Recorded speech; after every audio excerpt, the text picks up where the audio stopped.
Hello, bienvenue sur Reportart et pour cette nouvelle analyse spéciale Halloween.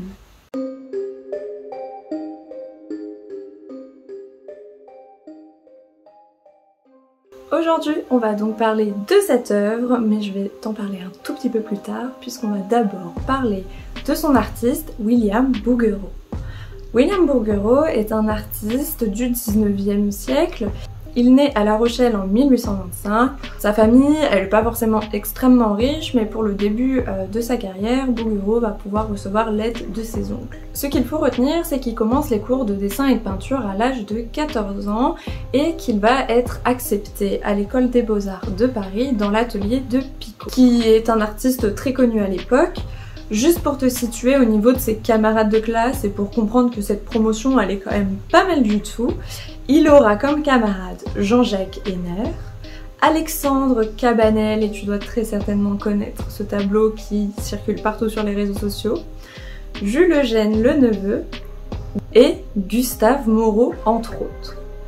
Bon, ça va comme promotion. Dans l'histoire de l'art, il va être considéré comme un peintre académique, c'est-à-dire que ce sont des peintres qui correspondent en fait au goût et aux demandes de l'Académie des Beaux-Arts. Il va recevoir beaucoup de prix, mais le problème c'est qu'avec l'arrivée du modernisme et une sorte d'anti-académisme, de créer contre l'académie, il va être un petit peu oublié de l'histoire. Bouguereau, c'est ça, des nus féminins à la peau laiteuse, des sujets mythologiques ou religieux, ou encore une peinture qualifiée de suave. Sauf que le tableau d'aujourd'hui, c'est un peu l'enfer tout en majuscules. Comme d'habitude, c'est l'heure de la description du tableau. Je te donne pas encore son titre, tu le verras un peu plus tard parce que ça nous aidera à la compréhension de l'œuvre. Au centre, les personnages principaux, deux hommes se battent, l'un mord au cou son rival qui se tord de douleur. Derrière eux, deux spectateurs regardent la scène avec dégoût et effroi, sous l'œil d'un démon chauve-souris moqueur. À droite, tu as une colonne de corps qui nous amène à son pied, à découvrir le corps sans vie d'un homme. Bon, je pense que tu l'as compris avec cette œuvre, on n'est pas vraiment dans un jardin d'Éden paradisiaque, dans une petite forêt bucolique, on est plutôt dans l'enfer, hein. Et on va voir qui sont les différents personnages qui composent cette œuvre. Et du coup, je vais pouvoir te dévoiler le titre de l'œuvre. Elle s'appelle Dante et Virgile aux enfers. Ça va, niveau géographie, on avait un peu deviné où on se trouvait. Et elle a été réalisée en 1850. Pour cette œuvre, comme je te l'ai dit, il y a Dante et Virgile dans le titre, donc forcément ils se retrouvent dans le tableau, donc peut-être qu'il y a un lien avec un des deux auteurs. En fait, Bouguereau va reprendre le chant 30 de l'enfer de Dante, qui est la première partie de la Divine Comédie. Évidemment, qui dit un artiste qui s'appuie sur un texte littéraire, dit je vais te lire le passage qui correspond parfaitement à cette œuvre. Dante écrit « Mais ni à Thèbes, ni à Troie, jamais en aucun lieu on ne vit autant de furie, ni si cruel à déchirer, non des membres humains, mais des animaux mêmes, que j'en vis en deux ombres pâles et nues, qui se mordant couraient, comme le porc lorsqu'on ouvre les tables. L'une se jeta sur Capoccio, et au nœud du cou, enfonçant les dents, elle le tira de manière qu'elle lui fit gratter le ventre contre le fond solide. Et l'arétin, qui demeura tremblant, me dit « Ce follet de Gianni Schicchi, qui dans sa rage va ainsi accoutrant les autres. » Au passage, je suis désolée si tu entends mon voisin, je vais l'envoyer dans ce tableau, c'est le lieu où il mérite d'être parce que vraiment je n'en peux plus, donc désolée si tu l'entends. Alors, dans ce passage, Dante raconte sa visite des enfers qu'il réalise guidé par Virgile. Là tu comprends le titre. Virgile c'est un auteur latin et c'est celui qui porte la couronne de laurier dans le tableau, tandis que Dante c'est celui qui est tout habillé en rouge et qui rappelle le fameux portrait de Botticelli. Les deux sont témoins de la rage de Gianni Schicchi, je suppose que ça se prononce comme ça, qui se jette et mord tel un vampire le cou de Capoccio. Alors les deux personnages ils ont une identité.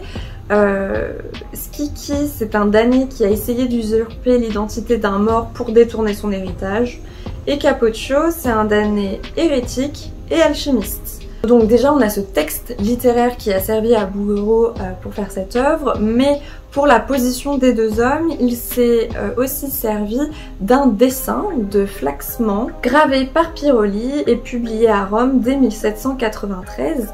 Et en fait on se demande, bah oui mais du coup c'était en Italie, donc Bouguereau c'est un peintre français, donc comment il est tombé là-dessus?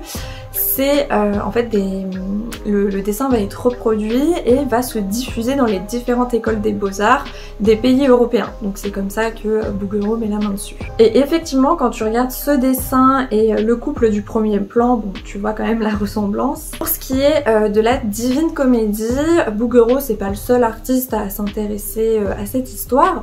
Il y a d'autres artistes qui vont traiter de ce sujet. Par exemple tu vas retrouver ça chez Delacroix, ou encore chez Gustave Doré. Mais tu l'auras remarqué, celle qu'on pourrait qualifier de la plus horrifique, c'est celle de Bouguereau. Et c'est pour ça que ça m'intéressait de t'en parler aujourd'hui, vu qu'on est en période d'Halloween. Ce qui est aussi intéressant, c'est de voir comment il a réussi à créer toute cette atmosphère horrifique.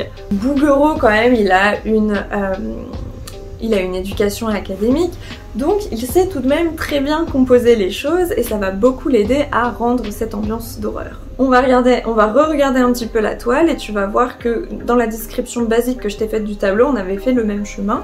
On part du couple principal dont la peau très pâle se détache des ombres du tableau, puis on regarde les deux auteurs littéraires, enfin le démon moqueur, et puis on arrive à cette pile de corps qui nous fait redescendre dans le tableau jusqu'au cadavre d'un homme. En plus de ça, au niveau de la composition du couple principal, le dominé, celui qui mord, il a une position très rigide comparé au dominant qui est tout en courbe. Donc ça va aussi aider notre œil en fait à décrypter cette œuvre. Pour résumer, ton œil fait un excellent chemin dans l'horreur. Et puis surtout quand tu te retrouves devant ce tableau en tant que spectateur, tu te retrouves face à une scène quand même très violente qui te rappelle la perfidie de l'homme, qui peut te rappeler, je sais pas, par exemple que si tu te comportes mal, peut-être que tu peux toi aussi te retrouver dans l'enfer. Le fait de se retrouver un petit peu face à ça, c'est ce qu'on va appeler le sublime ou l'horreur délicieuse. Ce tableau, il va être aussi assimilé au romantisme noir, ce qui est quand même assez amusant quand on sait que Bouguereau est principalement qualifié d'académicien, puisque les historiens de l'art ont justement tendance à opposer académie et romantisme. Donc c'est assez marrant de trouver que cette fois dans cette œuvre il y a un romantisme noir chez un académicien. Voilà, c'était la petite note. Et pour cette œuvre on va aussi parler de la notion de terribilità. Je pense que ça, peut-être qu'on doit rouler les R, mais je ne roulerai pas les R. C'est un mot créé par les contemporains de Michel-Ange à la Renaissance pour décrire en fait les œuvres puissantes et dramatiques de Michel-Ange, comme avec le regard de son David. Donc ça, c'est ce que tu vas retrouver avec ces corps tout en torsion qu'il y a dans le tableau. Donc depuis tout à l'heure, je te parle de l'horreur qu'il y a dans ce tableau, mais il y a autre chose dans ce tableau. C'est-à-dire qu'il sent quand même très très fort le sexe. Les deux hommes sont nus, Bouguereau peint des muscles saillants, Kiki agrippe la chair de son adversaire tellement fort qu'il en saigne, il pousse à bout les limites de l'esthétique, mais il va quand même respecter les règles de l'anatomie, bien que personnellement je trouve que Kiki a un coup anormalement long. Hein. Et tout ce que je viens de te décrire, pour le côté un peu plus érotique de cette œuvre, ça permet quand même aussi d'ajouter à l'horreur, c'est-à-dire les deux ils sont vraiment une bataille en furie quoi. Et ce genre d'ambiance un peu horreur, érotique, c'est des choses que tu peux retrouver chez l'artiste du XVIIIe siècle Fuseli, qui a actuellement une exposition au musée Jacques Marandré si ça t'intéresse. Alors on est d'accord, ce tableau il est quand même magnifique, même au niveau de l'anatomie c'est quand même faut quand même une bonne technique pour arriver à reproduire ça en peinture. Mais comme je te l'ai dit en introduction, c'est une œuvre qui dénote dans la production de Bouguereau. Mais du coup, pourquoi il a peint ça et il n'a pas refait d'œuvre dans ce style? Donc évidemment, c'est l'heure du contexte historique de l'œuvre pour un petit peu mieux comprendre tout ça. On est en 1850 et Bouguereau a déjà raté 2 fois le prix de Rome. Le prix de Rome, c'est un prix qui est décerné à l'issue d'un concours au sein de l'école des Beaux-Arts qui va te permettre d'aller étudier 4 ans au sein de la Villa Médicis à Rome. Donc là tu te dis ouais super, il part en Erasmus pendant 4 ans, enfin rien de ouf, pourquoi il a raté 2 fois ce concours, enfin pourquoi c'est si important qu'il le repasse?